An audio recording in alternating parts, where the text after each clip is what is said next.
Give your quarry something to fear. Some hellish thing from a fevered dream.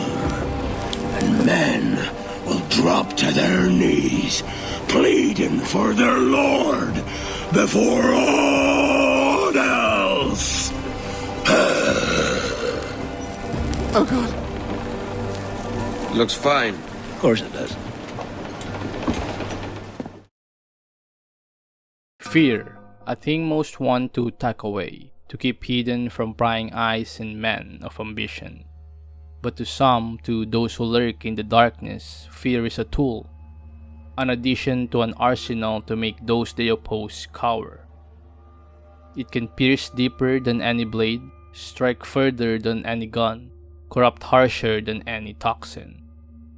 And so for those who work in the dark to serve the light, fear is an invaluable asset to use, manipulate, and exploit.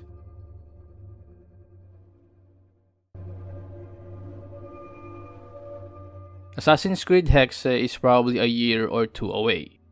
However, from the leaks and rumors that we have been hearing, there is a high chance that a fear system is gonna be in the game. From what I've read, the fear system might be similar to the ones we saw from Syndicate. If this is correct, it means that the fear mechanic at the very least will include a fear meter for enemies.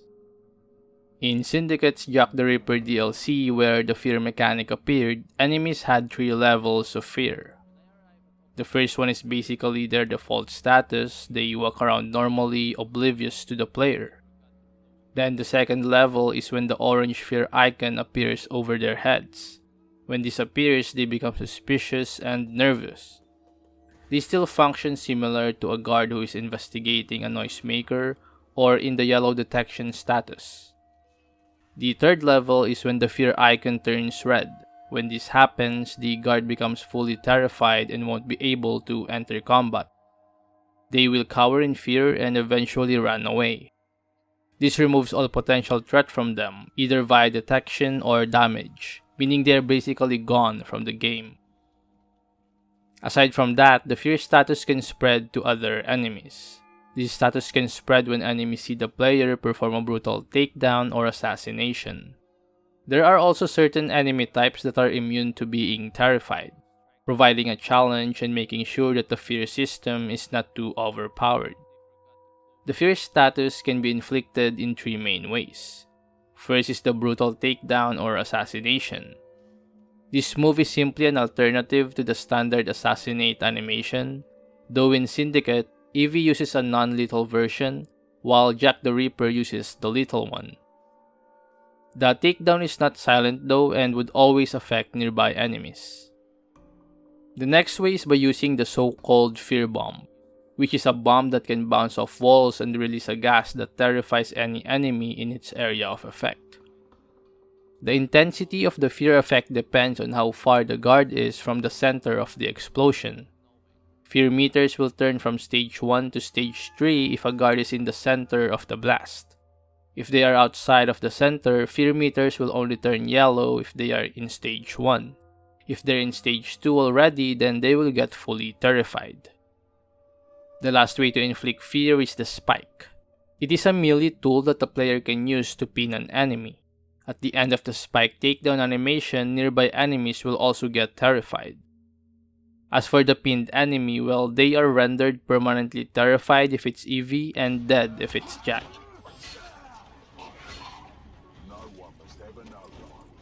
Now on paper, Syndicate's fear mechanic seems like a good foundation for Hexe's fear system. However, it's not really the first Assassin's Creed game that introduced fear as a mechanic. Believe it or not, a fear mechanic has existed since the beginning of Assassin's Creed. In Assassin's Creed 1, you can actually terrify an enemy during combat. When you are fighting groups of enemies and perform counter kills and assassinations, there is a chance for an enemy to become terrified. And there are actually some levels to their fear. For example, after performing a counter kill, an enemy who becomes nervous starts to stagger. You can see this when they start to look away or shake their head. This opens them up for an easy assassination if you manage to target them and use your hidden blade. Alternatively, it is also possible for an enemy to become so terrified that they stop fighting and just run away. I haven't tested it that much, so I'm not sure if only a last standing enemy will run away, or if it's possible that a guard will run away regardless if they still have allies in the field. And these mechanics are not exclusive to AC1. They're also there in AC2, Brotherhood, and even in Revelations. I think this is also present in AC Origins and Valhalla in one way or another. However, I do want to note that the fear system in these games are mainly combat focused.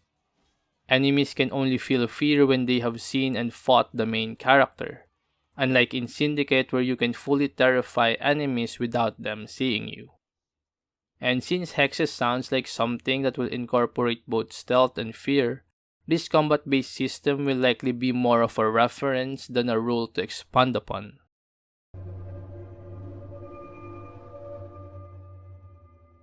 So with all that said, what would the ideal fear system in Hexe look like?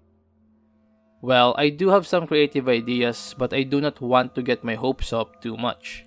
This is Ubisoft we're talking about after all, where their quadruple game standard is Skull and Bones. So I'm just going to talk about some simple mechanics that can hopefully be easy to implement. My first idea is a game-wide fear meter. Now we do not know what Hexe gameplay looks like, but from leaks, it's more linear and will probably focus on stealth and story. So I'm thinking it may look like Resident Evil or maybe Dishonored with each level having their own small map.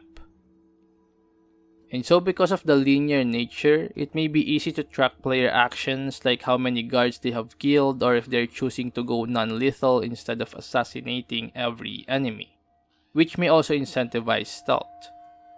Then based on the numbers, guards on the next levels may start off with a higher fear status if the player has been killing a lot. This may make them more alert and make loud noises when they hear or partially spot a player. This is actually a thing in Dishonored when you play in high chaos, meaning you just kill everyone. There will be more guards in every level and even the environment is affected. Like there are more rats in cities, and side missions and certain events also change depending on your kill count. So seeing that Dishonored, a game released in 2012, already had that, I do expect that it is also doable in Hexe. As I mentioned earlier, the fear effect in Syndicate has 3 levels: normal, orange, and red, and they can be increased through various ways. There are enemies like brutes that are immune to terrify, but that's it. While this seemed okay, it lacks variation. What I'm thinking is that there should be different fear types depending on the source of fear. For example, badly put, a certain guard type may have arachnophobia, so the most effective way to terrify them is to use illusions of spiders and insects. Then for brutes, maybe they are too superstitious and so putting out a hex bug somewhere visible during their patrol may increase their fear status. I'm also imagining an ability or option to slowly kill a guard, which would cause him to scream and terrify nearby enemies. Or simply give us the rope dart from the Kenway saga and let us hang enemies from trees. Basically, what a mechanic like this does is it gives players more tools to use and gives the gameplay a more tactical approach. Maybe just don't make certain tools have single use. For example, an illusion with spiders and insects may double as a noise maker, instead of just a fear bomb for a certain guard type. The rumor that Hexe will be a stealth-focused game is just that, a rumor. There's no hard evidence yet, and so there is a chance that the fear mechanic in the game is similar to the ones from the early AC games, and maybe even in Ghost of Tsushima. Meaning enemies only become terrified during combat after they see the protagonist brutally murder their comrades. And if that ever happens, well, that will be a big letdown. Mainly because I think the fear system in Hexe should incentivize stealth over combat. It should feel like the protagonist, who is rumored to be named Elsa, is using fear and other tricks to compensate for her lack of combat ability. I don't want her to be like Cassandra or Eivor, who are basically one-woman armies. I want her to feel sneaky, tricky, and smart. character who uses psychological tricks and mental exploitation to one-up her enemies. And so for the fear system, I hope that it will shine more when a player utilizes stealth.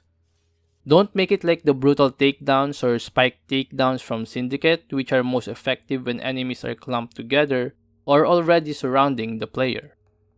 Make us create traps that would induce fear and influence enemies without them needing to see us. And so that's it.